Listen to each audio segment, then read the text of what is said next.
Hey everyone, this is Aaron from Wrestling Hub. We all know that Vincent Kennedy McMahon is undeniably the single most powerful figure in the history of professional wrestling. As the owner of the WWE, Vince is also the head of the creative team. It's no secret that the billionaire has an ego larger than a WrestleMania stadium, and he seems to take pleasure in having an almost cult-like control over a majority of his superstars. Though at times, many would consider Vince's creative decisions utter genius, there's been an abundance of times Vince has done things marked as strange, bizarre, and sometimes just cruel to both his employees as well as his own family members. But nobody will bat an eye in fear of getting fired. Clearly a man who loves his own power, here are the top 5 shadiest things Vince McMahon has done on WWE television.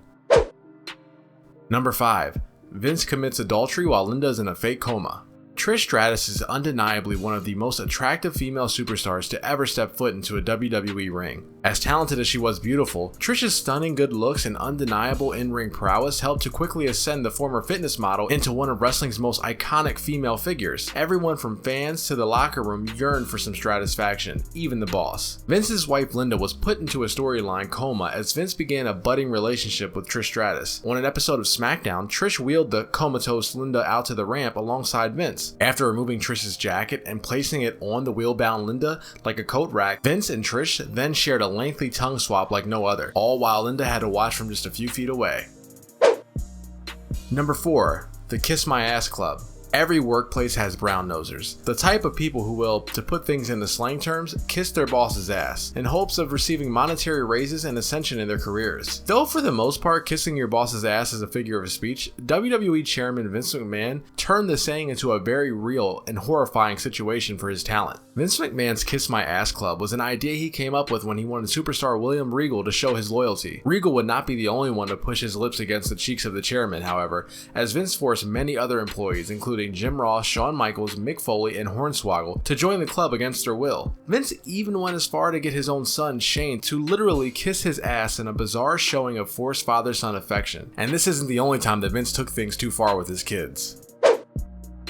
Number 3. Vince kisses Stephanie McMahon on the lips. Now, most of you know that Vince McMahon has final say over everything that is shown on WWE television, and often comes up with the angles himself. He's put his family members in a variety of uncomfortable, strange situations, but none were more chilling than the backstage segment that he shared with his own biological daughter, Stephanie McMahon. Vince and a young Stephanie were sitting on a couch in his office as she tried to convince him to allow her at the time new husband Triple H to face The Rock in a match, seeking vengeance for something that the Great One did to her. A strange sexual energy shrouded the entire scene, as if the audience could feel where this thing was going and they didn't like it. There were hints of seduction in Stephanie's vocal tones too. After some convincing, Stephanie grabs her father's hand and leans forward for an awkward kiss on the lips. You can see in her face that Stephanie was super uncomfortable, but definitely not as much as we were as fans watching a man kiss his full-grown daughter in such a way.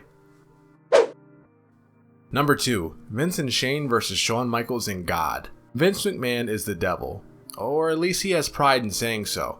After taking on born-again Christian Shawn Michaels at WrestleMania 22 in a losing effort, Vince was quick to presume that Michaels only beat him because of God. On Raw, Vince stated that their no-holds-barred match was actually a handicap match because of God's presence. Therefore, Vince and his son Shane challenged the Heartbreak Kid to a tag team match with, wait for it, God as his partner. At Backlash, God's entrance was a bright light that emitted from the ceiling. Under the guidance of calming music, the light would make its way down the ramp. Vince interrupted the entrance and told God that he was in Vince's house and therefore he will do things Vince's way. McMahon told God to get jiggy with it, and the music changed from holy sounds to an almost porn-esque genre as the light continued to the ring. To make things worse, evil conquered when Vince and Shane came out victorious.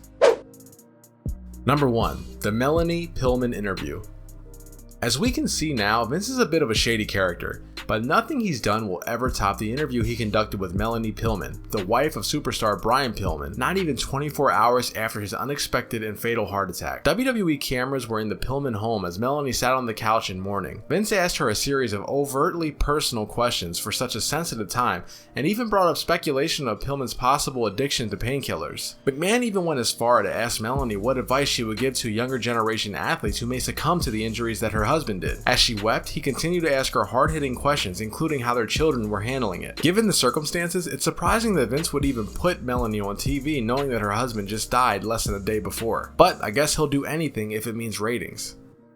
Alright guys, that was 5 times that Vince McMahon seemed pretty shady. Do you guys remember a sketchy Vince story that wasn't mentioned? Let us know in the comments below. And of course, if you like this video and want to see more like it, hit the subscribe button, give us a like, and hit that bell button so that you're notified whenever we drop a new video just like this one. Once again, I'm Aaron for Wrestling Hub, and thanks for watching.